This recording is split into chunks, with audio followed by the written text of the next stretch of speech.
इस पर जाओगे गूगल पे तो आपको इसके अंदर जुड़ने के लिए, संपर्क करने के लिए 931999 हमारा contact number, mission save constitution का नंबर है 931999 00432। दोनों नंबर एक ही तो बताएं आप।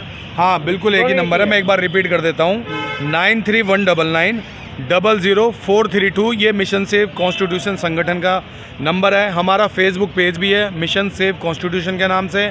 हमारा आप गूगल पे सर्च करोगे www.missionsafeconstitution.org, आपको तुरंत उसमें सारे कॉन्टैक्ट नंबर, सारी डिटेल मिल जाएगी आपको।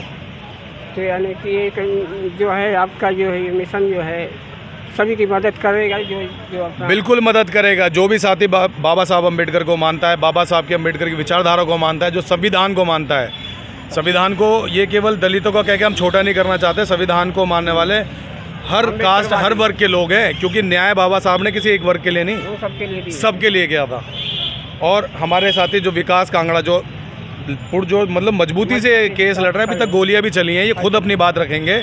और जो आप संविधान की बात कर रहे हैं जिस तरह की, वो सारा आपको रिपोर्ट देंगे। संविधान पे काफ़ी गंभीर हमले हो रहे हैं। जी बताएंगे आप। चार विश्वविद्यालय के पास जो है ये धरना कई दिनों से चल रहा है, 25 दिन हो चुके हैं, और भाई साहब से बात करेंगे और अपना परिचय देंगे। मेरा नाम विकास कांगड़ा है और मिशन सेव कॉन्स्टिट्यूशन का एक छोटा सा सिपाही हूँ। हरियाणा से मुझे ज़िम्मेदारी मिली है, मैं हरियाणा से मिशन सेव कॉन्स्टिट्यूशन का जो है कन्वीनर हूँ। और दिल्ली के कन्वीनर हमारे भाई राजेश जी है।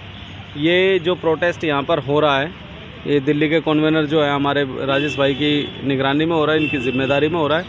ये डॉक्टर रितु मैम को जो नौकरी से निकाल दिया गया था, एक फोर्स तरीके से, एक धोखेधड़ी से जो निकाला था प्रिंसिपल ने, उसके खिलाफ जो है प्रिंसिपल को जेल भेजने के लिए धरना प्रदर्शन चल रहा है, ताकि डॉक्टर रितु को न्याय मिल सके।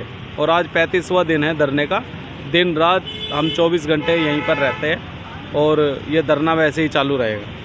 धन्यवाद।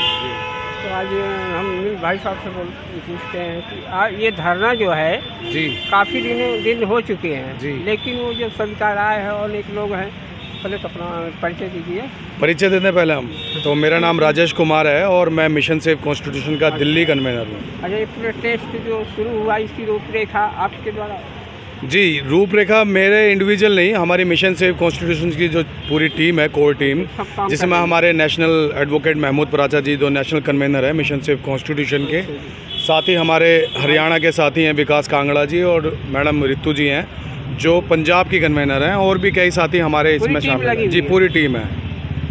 तो ये प्रोटेस्ट इतना दिन हो चुका है जी, लेकिन अभी तक कोई कार्रवाई नहीं हुई है। देखिए बात ऐसी है ना कि ये जो सरकार है, आपको पता ही है, ये संविधान विरोधी सरकार है, दलित विरोधी सरकार है। जो लोग संविधान को मानने की बात करते हैं और कानूनी प्रोसेस से कार्य करते हैं, ये उन लोगों का सबसे ज़्यादा उत्पीड़न करते हैं। आप अगर नोट करेंगे, हमारे हर एक बैनर के ऊपर आईपीसी के सेक्शन, SC/ST एक्ट के सेक्शन क्लियर है, और इतने गंभीर सेक्शन है कि जिसके अंदर तुरंत गिरफ्तारी बनती है, लेकिन गिरफ्तार नहीं किया जा रहा। इतने गंभीर सेक्शन लगाने के बाद, धाराएं लगाने के बाद भी कोई कार्रवाई नहीं है। वही तो बात है ना। एक चीज़ बताइए, हर आदमी को कोर्ट जाना चाहिए, नहीं जाना चाहिए? आप खुद बताइए।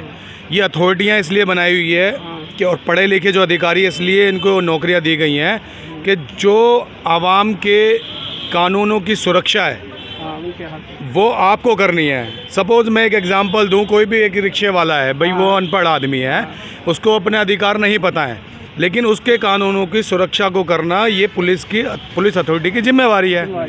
अब यहाँ पे तो देखिए ना, कोर्ट जा के कराना पड़ रहा है।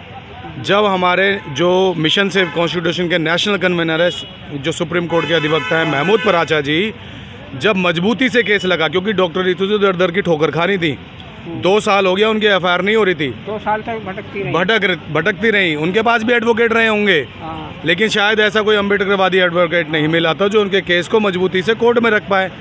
तो जब मिशन सेव कॉन्स्टिट्यूशन के जो अधिवक्ता महमूद पराचा जी हैं, जब उनके संज्ञान में ये सब चीज़ें आई, तो उन्होंने इतनी मजबूती से केस कोर्ट के अंदर रखा कि जज ने भी काफ़ी कोशिश करी इधर उधर घुमाने की केस को। जी वो होता है अक्सर, आपको पता ही है। लेकिन जो सर ने दिखाया कि ये एक्ट है, और इस एक्ट से मैं भी बाउंड हूँ और इस एक्ट से आप भी बाउंड हो। जब ये एक्ट बोल रहा है कि ये सेक्शन होने चाहिए और ये उत्पीड़न हुआ है, तो वो आपको कार्रवाई करनी पड़ेगी। और तभी ये चार्जशीट फाइल हुई है जिसमें ये सेक्शन लगाए गए हैं। जी।